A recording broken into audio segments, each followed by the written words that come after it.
자주 바뀐다고 생각하십니까? 또는 우리가 하나님의 진리의 말씀 앞에서 우리의 생각을 얼마나 자주 바꿀 수 있다고 생각하십니까? 사람들이 변하지 않는 이유는 진리의 말씀이 없기 때문이 아니고, 듣지 못함이 아니고, 들음에도 불구하고 내 삶이 반응하지 않기 때문이다 생각이 되어집니다. 그래서 사람이 물론 줏대도 없이 조석지간으로 바뀌는 것은 문제가 있습니다. 그러나 하나님의 진리의 말씀이 우리에게 들려졌을 때, 하나님의 진리의 말씀이 삶의 원리로 우리에게 주어졌을 때에 그 말씀에 어떻게 반응하고 어떻게 행동하느냐에 따라서 우리의 삶이 달라질 뿐만 아니라 이 땅의 모든 상황들이 바뀌어질 수 있다 생각이 되어집니다. 우리의 관점이, 중심이 무엇을 바라보는가 하는 것은 굉장히 중요하다 생각이 되어집니다. 누가복음 8장에 보면 한 사건이 기록되어져 있습니다. 그라사이라고 하는 지역에 귀신 들린 사람이 있었습니다. 그는 무덤 사이에 있었고요, 옷을 헐벗고 있기도 하고, 그래서 사람들이 그를 때로는 쇠사슬 비슷한 걸로 묶기도 하고 그렇게 했습니다. 그런데도 불구하고 통제가 되지 않는 사람이었습니다. 그래서 그는 소리를 지르기도 하고요, 자기의 몸을 상하게도 하는 그런 사람이었습니다. 그런데 어느 날 예수님께서 그라사 지방으로 가시게 되어졌고 그 귀신 들린 사람과 마주치게 되어졌습니다. 그래서 그 귀신 들린 사람에게 있었던 귀신인 이름이 군대 귀신입니다. 군대 귀신이 예수님을 보자 놀랍니다. 나는 당신이 누군지 압니다. 나와 당신이 무슨 상관입니까? 제발 나를 버려두십시오. 그렇게 말합니다. 그래서 예수님께서 내 이름이 뭐냐 물으시고 군대다, 그렇게 귀신이 말할 때 예수님께서 그에게서 나와라 그렇게 말씀합니다. 그러니까 이 귀신이 나를 무적행에 던져버리지 마십시오 그렇게 말하면서 나를 다른 곳으로 보내주십시오, 다른 곳으로 가는 걸 허락해 주십시오. 그래, 어디를 갈래? 마치 그 그라사 지방의 불결한 짐승이라고 할 수 있는 유대인들이 싫어하는 돼지가 있었습니다. 그러니까 이 귀신이 내가 저 돼지떼에 들어가게 해주십시오. 예수님께서 허락을 하십니다. 그래서 그 군대 귀신은 돼지떼에 들어갑니다. 돼지떼에 들어가자마자 이 귀신 들렸던 사람은 귀신에서 놓였으니까요, 정신이 맑고 온전한 마음으로, 온전한 정신으로 예수님 앞에 앉아 있습니다. 근데 문제는 여기에서 끝나지 않고 귀신 들렸던 이 군대 귀신이 돼지떼에게 가니까 이 돼지떼가 귀신의 조종에 의해서 그냥 물속으로 들어가서 다 죽게 되어집니다. 예수님이 그 그라사 지방에 오시면서 놀라운 일이 일어났습니다. 귀신 들린 사람이 귀신이 쫓겨나고 정신이 온전하게 되어지고 자기를 해하고 자기를 상하고 고함을 치고 사람들을 해하던 그가 온전함으로, 깨끗함으로, 맑은 정신으로 예수님 앞에 있습니다. 회복되어진 거죠. 그런데 한쪽에는 무슨 일이 일어났습니까? 돼지떼가 몰살당했습니다. 사람들이 이 놀라운 사건을 보고 소리를 듣고 예수님 앞으로 나왔습니다. 사람들 앞으로 왔습니다. 그리고 그것을 본 사람들의 이야기를 듣고 그들의 첫 마디가 무엇입니까? 예수님, 우리 마을에서 나가 주십시오 그랬습니다. 예수님, 우리 마을에서 나가 주십시오. 왜 그랬을까요? 자, 한쪽은 지금 어떤 일이 일어났습니까? 귀신 들려서 자기를 해하고 소리를 지르고 무덤 사이에 있으면서 인간답지 않게 살던, 짐승처럼 살던 그 영혼이, 그 삶이 회복되어져서 맑은 정신으로, 깨끗한 모습으로, 인간 본연의 모습으로 회복되어졌습니다. 얼마나 놀라운 일입니까? 사람들이 쇠사슬로 묶어보고 온갖 방법을 써보았지만 되지 않던 그 영혼이 치유되어지고 회복되어져서 하나님 앞에 온전히 섰습니다. 그런데 반대로 어떤 일이 일어났습니까? 물질적인 손해가 일어났습니다. 수많은 돼지떼가 죽었습니다. 그들의 첫 마디가 예수님, 우리 마을에서 떠나십시오. 왜 그랬을까요? 예수님이 이곳에 있다가는 어떤 일이 일어날지 모르겠다는 겁니다. 어떤 시각에서 예수님의 사역을 보느냐에 따라서 달라집니다. 영혼이 치유되어지고 회복되어진 사건을 본다면, 예수님이 우리 마을에 계시면, 이곳에 계시면 얼마나 많은 사람들이 치유받고 회복되어지고 하나님의 능력과 은혜를 보게 될 것인데, 예수님 우리 마을에 계십시오, 그렇게 말하지 않겠습니까? 근데 눈에 보이는 게 뭡니까? 물질적인 손해입니다. 돼지떼가 죽었습니다. 예수님 우리 또 마을에 계시다가는 우리 마을이 얼마나 큰 경제적인 또는 물질적인 손해를 볼지 모르겠다. 이 사람이 회복되는 것도 좋지만 우리에게 물질적인 손해를 보는 것이 더 심각하다. 그 사람은 그 사람이고. 그래서 예수님에게 우리 마을에서 떠나십시오, 그렇게 이야기를 합니다. 하나님의 역사를 어떻게 볼 것이냐. 똑같은 상황인데 하나님 앞에서 하나님의 역사를 볼 것이냐. 사람을 살리고 생명을 살리고 하나님의 역사가 일어나는 것을 볼 것이냐, 아니면 물질적인 손해를 볼 것이냐에 따라서 우리의 말과 생각과 행동이 달라진다는 것입니다. 여러분이라면 이런 상황 앞에서 어떻게 주님 앞에 고백하시겠습니까? 주님, 이곳에 머물러 주십시오. 이곳에 나와 함께 해 주십시오. 우리와 함께 해 주십시오. 우리의 상한 영혼, 우리의 상한 육신, 우리의 상한 마음, 우리의 죄악 가운데서 고통하는 문제를 해결해 주십시오. 물질적인 손해가 있더라도, 어떤 어려움이 있더라도 주님이 우리와 함께 해 주십시오, 그렇게 말씀하시겠습니까? 아니면 예수님 우리에게서 떠나십시오.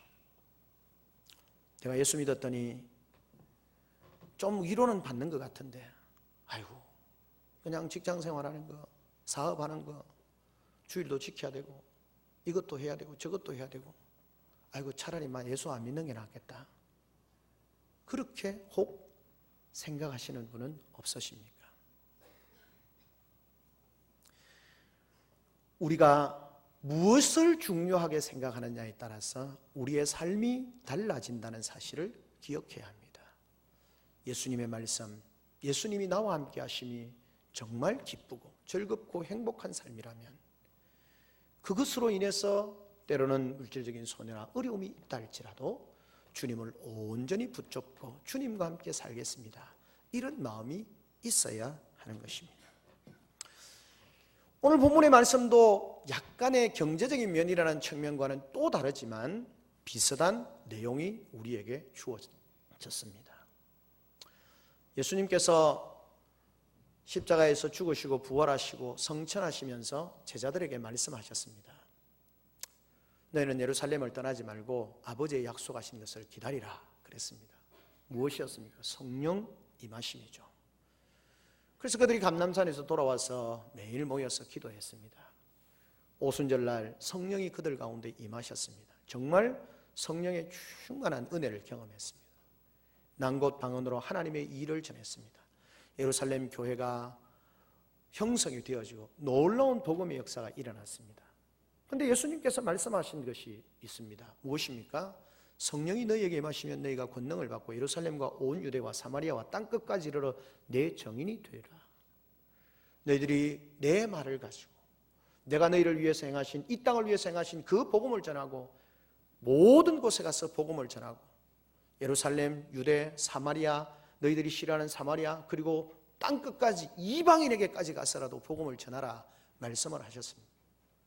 성령은 임했는데 유대 그리스도인들이 흩어지지를 않습니다.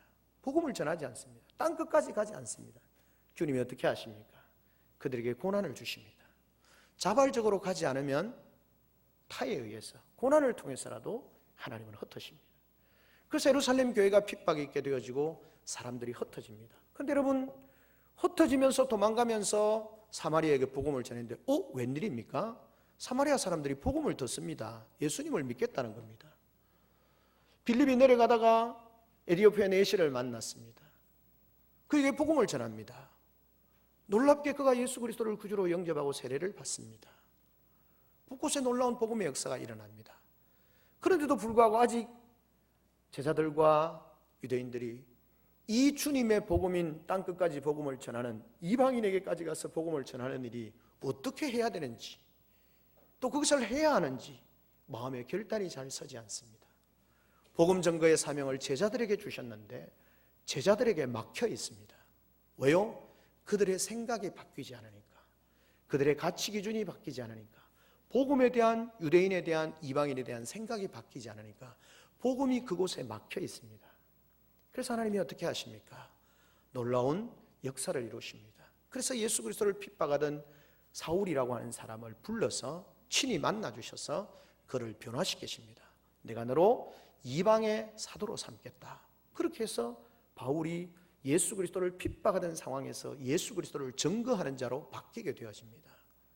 자, 예수님을 핍박하던 사람을 그렇게 했는데 또 예수님께서는 예수님의 사도들 가운데 그들의 생각을 바꾸시기 위해서 역사를 하십니다. 이방인이면서 경건한 유대인이었던 고넬료에게 하나님이 임하셨습니다. 그리고 네가 하나님을 경외하는 것과 구제하는 것과 내가 잘 들었다. 그런데 네가 아직 부족한 것이 있다.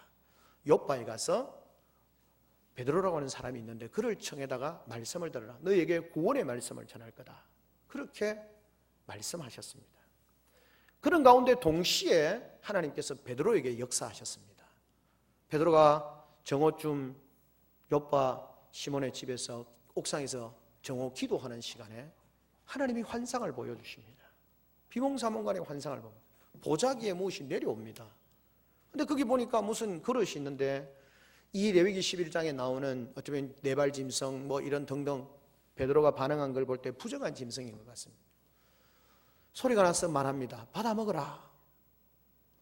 베드로가 말합니다. 내가 유대인인데 저는 먹을 수 없습니다. 저는 그거 안 먹습니다. 정결한 유대인인데 그걸 먹을 수가 없습니다. 하늘로부터 소리가 납니다. 하나님이 거룩하게 한 것을, 깨끗하게 한 것을 네가 속되다 하지 말라. 그렇게 했습니다. 올라갔다가 다시 내려옵니다. 또 잡아먹으라 합니다. 아마 베드로는 두 번째도 할 수 없습니다. 그렇게 했겠죠. 그 일이 3번 있고 난 뒤에야 이것이 사라졌습니다. 베드로가 이게 무슨 일일까 생각을 합니다. 그런데 마침 집 앞에 누가 자기를 데리러 왔다는 겁니다. 그래서 무슨 일이냐? 자기들은 가이사랴에 있는 사람들인데 자기 주인이 고넬료라고 하는 로마의 백부장인데 이 차 저 차에서 당신을 모시러 왔습니다. 그래서 베드로가 그 사람들과 함께 6명의 사람들과 동행하면서 가이사랴로 갔습니다. 그리고 그곳에 가서 복음을 전했습니다. 놀라운 일이 일어났습니다. 성령의 역사가 일어났습니다. 그들이 예수 그리스도를 믿게 되어졌고 세례를 받게 되어졌습니다. 그리고 난 뒤에 베드로는 예루살렘으로 돌아옵니다. 그런데 예루살렘으로 베드로가 돌아온다는 소식을 듣고 난 뒤에 예루살렘에 있는 사람들이 어떻게 들었는지 모르지만 이방인들에게도 오늘 본문에 나오는 것처럼 유대에 있는 성도들이, 사도들과 형제들이 이방인들도 하나님의 말씀을 받았다 하는 말을 들었더라 그랬습니다. 놀라운 일이지 않습니까? 예수님께서 성령이 너희에게 임하시면 너희가 권능을 받고 예루살렘과 온 유대와 사마리아와 땅끝까지 이르러 내 증인이 되라 하셨습니다. 어쨌든 베드로를 통해서 이방인에게 복음이 전거되어지는 놀라운 역사가 일어났습니다. 모두가 기뻐해야 하는 일입니다. 그런데 베드로가 예루살렘으로 올라오자마자 누가 말합니까? 이 유대에 있던 사도들과 형제들이, 할례자들이 뭐라고 말합니까? 베드로를 향하여서 질책을 합니다.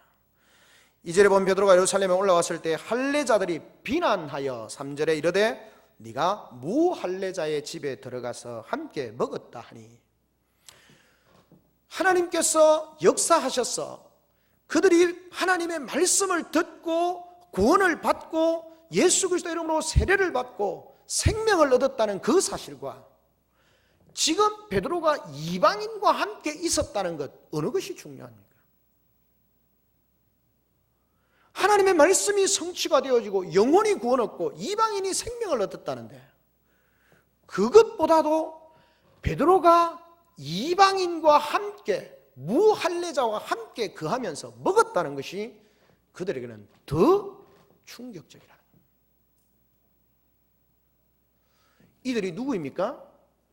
유대인이었지만 예수 그리스도를 구주로 영접한 사람들입니다. 사도들과 유대에 있는 성도들입니다. 할례자들이긴 하지만 그들이 예수 그리스도를 믿었던 사람들입니다. 그런데도 불구하고 그들이 이방인이 복음을 듣고 예수를 믿었다는 것에 대해서 감격하고 이 베드로의 수고를 칭찬하는 것이 아니라, 네가 이방인과 함께, 무할례자들과 함께 거했다는 것이 더 큰 문제가 되는 것입니다. 귀신 들린 사람이 정신이 온전하게 되어지고 하나님 앞에서 예수 그리스도를 고백하는 그것이 중요한 것이 아니라 자기의 물질적인 손해본 것이 더 중요하게 느껴졌던 이 그라사의 사람들처럼, 예수 그리스도의 사도들이요 유대 그리스도인인 그들이 이방인이 복음을 듣고 구원을 얻었다는 것보다 유대인인 네가 무할례자들과 함께 거하면서 먹었다는 것이 더 기분 나쁘다는 거예요.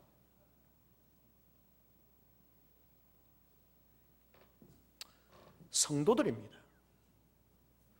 그런데 자기들이 가지고 있는 생각과 맞지 않았기 때문에 이 베드로의 사역을 힐난하고 있는 그런 모습을 보게 되어지는 것입니다. 사랑하는 성도 여러분, 우리가 무엇에 관심을 두고 무엇을 중요하게 생각해야 되는지 잘 생각해야 합니다. 물론 유대인들이 그렇게 반응하는 데는 어느 정도 이유는 있습니다. 왜냐하면 사실 유대 공동체라고 강하게 되어진 것은 에스라 느헤미야 때부터입니다. 그들은 단순히 이방인들에 대해서 경계하는 정도였습니다. 그런데 충격적인 사건이 일어났습니다. 왜냐하면 마게도냐 알렉산드리아가 죽고 난 뒤에 무슨 일이 있냐면, 우리가 아는 것처럼 역사적으로 이렇게 그 후에 있던 장군들에 의해서 나누어지게 되어집니다. 그리고 이 유다 지역 자체는 셀주크라고 하는 그런 사람이 이 지역을 다스리게 되어지는 것이죠. 그런데 이 셀루키드라고 하는 이 왕조가 그 지역을 다스리게 되어지는데, BC 주전 165년부터 167년 그 사이에 3년 사이에 무슨 일이 있었냐면, 이 당시에 이 셀루키드 왕조의 폭군적인 이방 군주였던 수리아 지역을 다스리는, 이 유다 지역 전체를 다스리는 사람입니다. 그 이름이 안티오커스 에피파네스 4세라고 하는 사람인데, 이 사람이 이 유다를 점령하면서 무슨 일을 했냐면, 유대인들이 가장 싫어하는 돼지를 그 성전에 두고 성전에다가 돼지 피를 뿌리고, 그러니까 자기들의 성전을 모독하는 일을 행하게 되는 것입니다. 그렇게 되어지자 이 유대인들이 이방인이라고 하면 치를 떨게 되는 것입니다. 그러면서 마카베라고 하는 왕조가 이렇게 독립전쟁을 하면서 다시 이렇게 나중에 하스모니안 왕조라고 하는 그 왕조를 세웁니다. 근데 그것도 얼마 가지 못하고 주전 60년경에 로마에 의해서 다시 유다가 지배를 당하게 되는 거죠. 그러다 보니까 이방인들에 대해서 굉장히 경계심을 가지고 있습니다. 적대적인 감정을 가지고 있죠. 그런데 지금 이방인인 로마의 장교의 집에 가가지고 먹고 마셨다 보니까 자신들의 일반적인 상황에서 보면 충분히 분노할 만한 상황입니다. 그런데 그들이 누구입니까? 예수 그리스도로 말미암아 구원받은 하나님의 백성들이고, 예수님께서 말씀하시기를 성령이 너희에게 마시면 너희가 권능을 받고 예루살렘과 온 유대와 사마리아와 땅끝까지 이르러 나가서 복음을 전거해야 되는 사명을 가진 사람들. 사명을 받긴 했는데 그 사명의 진정한 의미, 그곳에 담겨있는 하나님의 마음, 하나님의 뜻이 무엇인지를 제대로 알지 못하는 것입니다. 그러다 보니까 이 베드로를 통해서 하나님이 놀랍게 역사하셨는데도 불구하고 그 역사에 대해서 생각하기보다는 베드로가 이방인과 함께 먹고 마셨다는 것에 대해서 더 분노하고 있는 거예요. 실험을 하는 것이죠. 그런데 베드로도 아마 예측을 했던 것 같습니다. 그러니까 화를 내지 않습니다. 차근차근 설명을 하는 거죠. 어쨌든 첫 번째 우리가 생각해 볼 수 있는 것은 우리가 그리스도인임에도 불구하고 우리의 관습과 인습과 생각에 갇혀 있으면 하나님께서 행하신 이 일보다도 내가 생각하는 인습과 관습을 더 중요하게 생각할 수 있다는 사실을 기억해야 합니다. 그것이 복음의 역사에 방해가 된다는 사실을 기억해야 합니다. 왜 그럴까요? 유대인들은 이렇게 생각했습니다. 만약에 예수를 믿으려면 너희들이 유대인으로 유대 공동체로 들어왔어, 할례를 받고 그리고 난 뒤에 예수를 믿어야 된다, 이렇게 생각했습니다.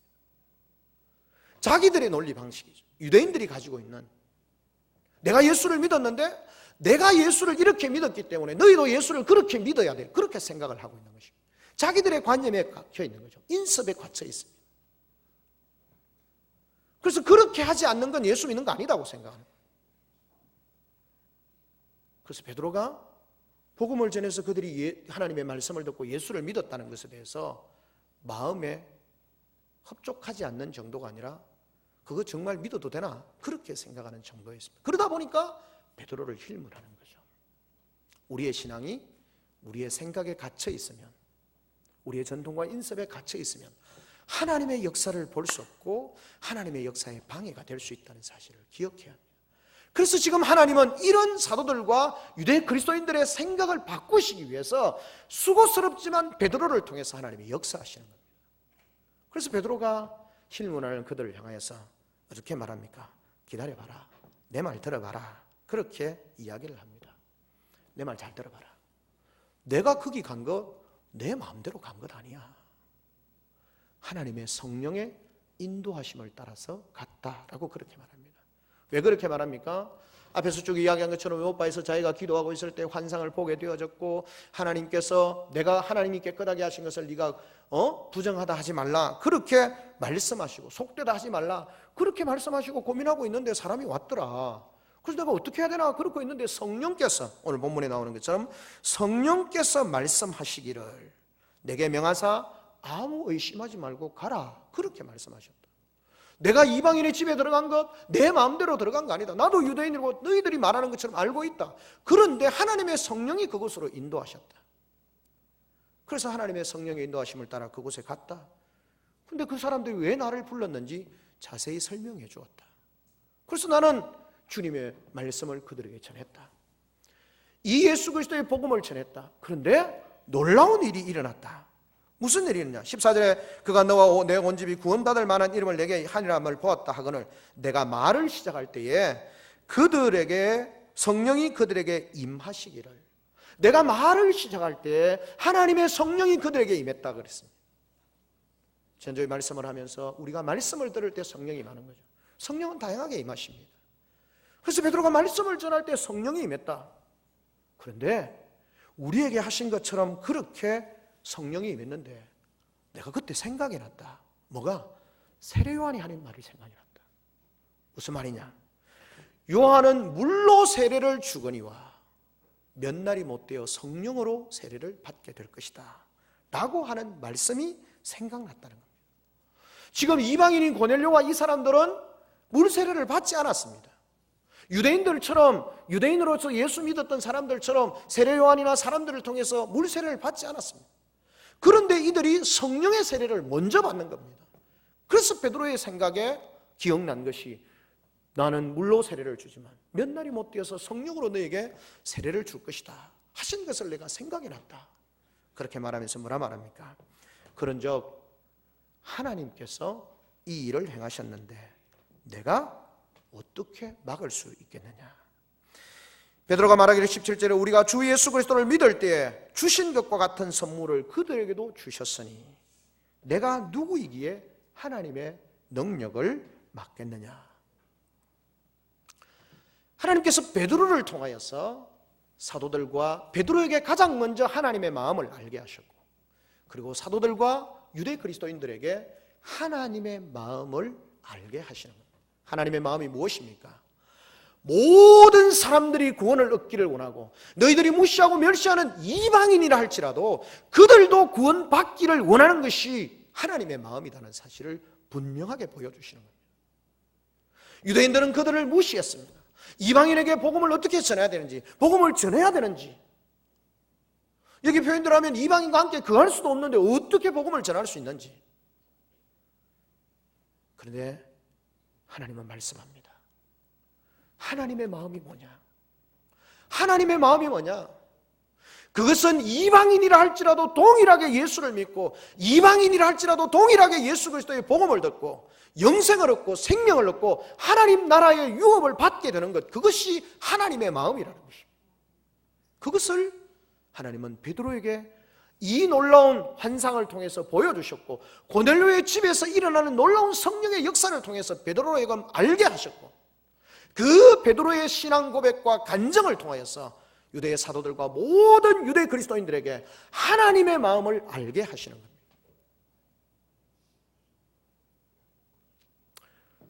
성도에게 있어서 이런 베드로의 간증과 같은, 이 설명이긴 합니다만 간증이지 않습니까? 베드로가 경험했던 놀라운 영적 은혜를 간증하는 거죠. 기도할 때 환상을 보여주신 것, 명령을 따라서 순종하며 나아갔을 때 베드로에게 왜 부담이 없겠습니까? 이방인이라는 말을 들으니까 왜 부담이 없겠습니까? 멈칫하는 거죠. 그러니까 하나님의 성령이 가라! 그 말 듣고 그래 가자 이랬으면 성령이 굳이 말씀 안 하셔도 되는 거죠. 근데 가도 돼? 걱정을 하고 있으니까 성령이 가라! 아무 걱정하지 말고 가라! 그렇게 성령이 인도하시는 거예요. 그러니까 가는 겁니다. 하나님께서 자신의 삶을 통해서 어떻게 역사하셨는지, 이방인 가운데 구원의 역사를 어떻게 이루셨는지 간증이 있는 거예요. 여러분, 사실은 성도들이 자기가 예수 그리스도를 믿을 때에, 또는 하나님께서 내 삶 속에 베풀으신 구원의 은혜를 잘 나눌 수 있는 믿음의 사람이 되어져야 합니다. 베드로는요, 간증이 있었어요. 야, 너무 뭐라 하지 마라. 내가 가고 싶어서 간 것도 아니고 단순히 내 열심으로 간 거 아니다. 하나님의 성령이 내게 이렇게 보여주셨고, 하나님의 성령이 이렇게 인도하셨고, 내가 하나님의 말씀에 순종할 때 하나님의 성령이 이렇게 역사하셨고, 그래서 우리가 처음 예수 그리스도를 믿을 때에 받았던 그 성령을 우리에게 선물로 주셨던 그 하나님이 이방인에게도 동일하게 선물로 주셨다는 겁니다. 이 놀라운 사실이 하나님의 마음이죠. 유대인에게 선물을 주신 하나님은 이방인에게도 동일하게 선물을 주시기를 원하시는 하나님이시고, 유대인의 구원을 기뻐하시는 하나님은 이방인도 그 구원받은 것을 기뻐하시는 하나님이심을 우리 하나님께서 베드로를 통해서 모든 유대 그리스도인들에게 증거하고 있는 것입니다. 하나님의 마음입니다. 사랑하는 성도 여러분, 우리가 하나님의 역사를 이루고 하나님의 뜻을 이루기 위해서는 하나님의 마음을 알아야 합니다. 단순히 사명만 아는 것이 아니라, 여러분 이미 사명은 제자들에게 주어졌습니다.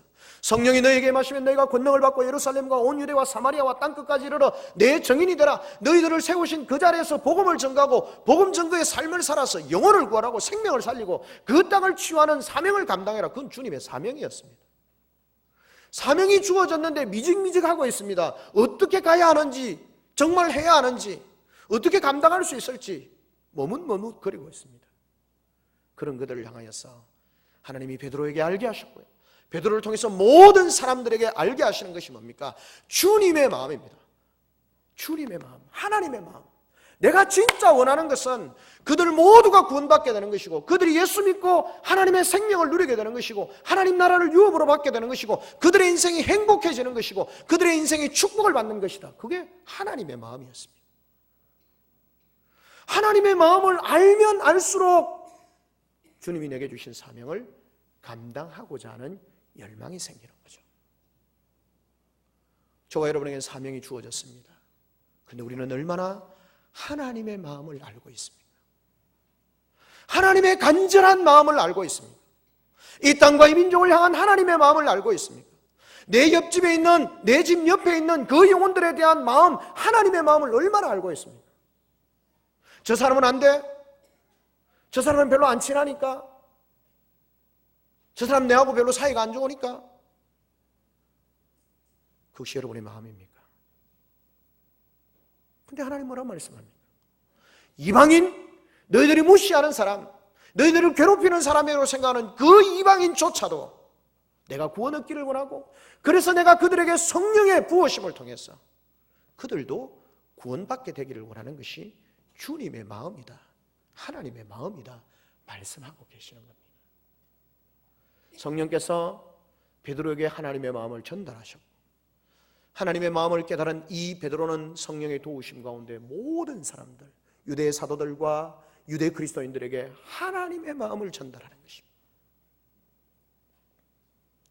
하나님께서 내게 베풀어 주신 은혜와 말씀을 통해 주신 은혜와 축복을 경험하고, 그 주님의 마음, 하나님의 마음을 우리가 서로 나누면서 서로가 서로에게 힘이 되고 격려가 되어지고, 하나님의 마음, 하나님의 뜻을 알게 되어질 때 하나님의 사명은 이루어져 가는 것입니다. 여러분, 하나님의 마음을 얼마나 알고 계십니까? 사도행전의 말씀을 통해서 하나님이 말씀합니다. 내 마음이 이런 것이다. 이방인도 구원받기를 원하는 것이고, 그들도 영생의 축복을 누리게 되는 것이고, 그래서 내가 그들에게도 너희에게 주었던 똑같은 선물을, 똑같은 성령을 우리가 처음 받을 때 그 성령의 역사하심을 경험하게 되어졌고, 우리에게 주셨던 그 선물을 그들에게도 주셨다는 것. 이 베드로의 고백입니다. 하나님의 마음을 알게 하는 것이죠.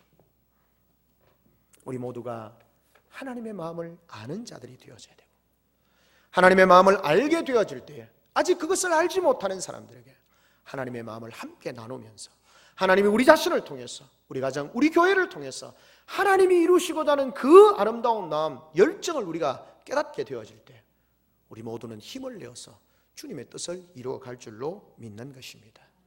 우리 모든 성도들이 하나님의 마음을 알아가는 귀한 성도들이 되시기를 주님의 이름으로 축원합니다. 아멘. 그런데 여러분, 18절은 참 귀합니다. 그들이 이 말을 듣고 잠잠하여 하나님께 영광을 돌려 이르되, 그러면 하나님께서 이방인에게도 생명 얻는 회개를 주셨다 하니라. 무슨 말입니까? 그들이 베드로가 말할 때 물론 선임 사도니까 그렇게 했겠죠.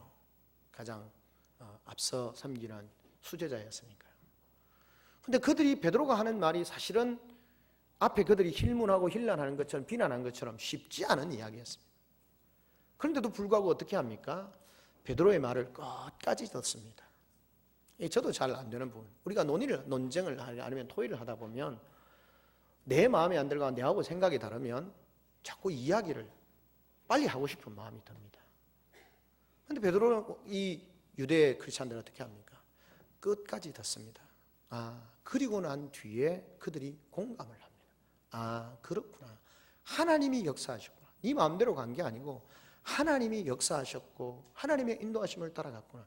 하나님이 그렇게 하셨구나. 그래서 하나님이 그들에게도 성령을 베풀어 주셨고 이방인에게도 생명 얻는 회개를 주셨다는 것을 알고 하나님께 영광을 돌리는 겁니다. 하나님께 영광을 돌리는 겁니다. 하나님께 영광을 돌리고 그것을 인정한다는 말은 무슨 말이겠습니까? 이때까지 자기가 가지고 있었던, 자기들이 고집하고 있었던, 예수를 믿으려면 유대인 공동체에 들어와야 되고 할례를 받아야 되고 그 다음에 예수를 믿어야 된다는 거, 그거 포기하겠다는 겁니다. 이때까지 내가 옳다고 생각했던 그거 내려놓겠다는 겁니다. 그리고 하나님이 역사하시는 대로 순종하면서 가겠다는 겁니다. 앞에서 말씀드린 것처럼 우리가 왜 하나님의 역사, 말씀이 우리에게 주어지는데도 불구하고, 하나님의 말씀이 능력이 있음에도 불구하고 우리 삶 속에서 능력으로 나타나지 않을까요? 하나님의 말씀을 받음에도 불구하고 내 생각을 버리지 않거든. 내가 이때까지 살아왔던 습관과 전통을 버리지 않거든. 하나님의 말씀은 말씀이고 그 말씀을 내 삶 속에 그냥 내가 가지고 있는 틀 속에 집어넣으려고 하지. 하나님의 말씀이 주어졌을 때 내 틀을 깨뜨리고, 내 생각의 틀을 깨뜨리고, 내가 가지고 있는 신앙의 패턴을 깨뜨리고 하나님의 말씀에 온전히 순종하느냐 안 하느냐가 그 사람 속에 하나님의 말씀이 능력으로 나타나느냐 아니냐의 결과로 나타난다는 것입니다. 사도행전 11장 이후에 놀라운 복음의 역사가 일어납니다. 유대인이 여전히 하나님이 역사하신 것은 알겠지만 그래도 예수 믿으려면 이렇게 해야 돼, 그렇게 생각했다면 이방인의 복음에는 증거하는 일에는 더 어려움이 많았을 겁니다. 근데 그들은 자신들의 생각을 내려놓았습니다. 깨뜨렸습니다. 하나님이 역사하시는 대로 순종하면서 가겠다는 것입니다. 그렇게 할 때 놀라운 역사가 일어나게 된 것입니다. 이것이 하나님께서 하나님의 마음을 전달하게 되어졌고 하나님의 마음을 깨닫게 되어진 사람들의 반응이었습니다. 고집스러운 사람들이었지만 하나님의 말씀에는 온전히 순종하는 사람들이었습니다. 그런 그들이 있었기에 복음은 예루살렘을 넘어 유다를 넘어 사마리아를 넘어 오늘날 온 세계 열방에 복음이 전파되어지는 역사가 있게 되어진 것입니다. 우리 자신을 통해서 우리 가정과 우리 교회를 통해서 하나님의 복음이 전파되어지기를 원한다면 내가 가지고 있는 생각, 전통을 중시하면서 가지고 있는 생각을 깨뜨려야 하는 것이죠. 여러분, 사실 이 상황은 쉽게 넘어갈 수 있는 상황이 아니었습니다. 이것은 굉장히 심각한 문제였습니다. 여러분, 인간의 종교적인 연습을 초월할 정도의 절대 자유를 가진 하나님을 믿고 있던 그들이기에 하나님의 낯설고 비인섭적인 사역을 받아들인다는 것은 사실은 쉽지 않은 것이었습니다. 30년, 40년 동안 내가 가지고 있던 그 신앙의 패턴을 버린다는 것 결코 쉽지 않습니다. 그런데도 불구하고 그들은 그것을 내려놓고 하나님의 말씀에 순종하기를 원했습니다. 오늘 교회도 마찬가지입니다. 교회는 말과 말이, 신념과 신념이 날카롭게 부딪히는 경우들이 많이 있습니다. 결국 그 부딪힘이 큰 싸움으로 변질되어지고 번질 가능성이 많습니다. 그래서 공동체는 어려움을 겪고 분란을 겪게 되는 것이죠. 마치 휘발유에 던져진 성냥불처럼 격한 쟁변과 말을 돌이킬 수 없는 분열의 씨앗을 남기기도 하는 것입니다. 특별히 전통 인섭주의, 전통주의자와 진도주의자, 흔히 말하는 실험주의자들 사이에는 늘 긴장이 있습니다. 그리고 잠재적인 오해가 쌓이게 마련입니다. 왜냐하면요, 전통주의자들은 과거를 거의 절대화하고 경전화하려는 경향이 있습니다. 우리 교회는 그래도 좀 덜합니다. 만약에요, 어떤 교회에서 예배 순서 하나 바꾸면 난리 납니다. 예배 순서가 성경입니까? 아닙니다.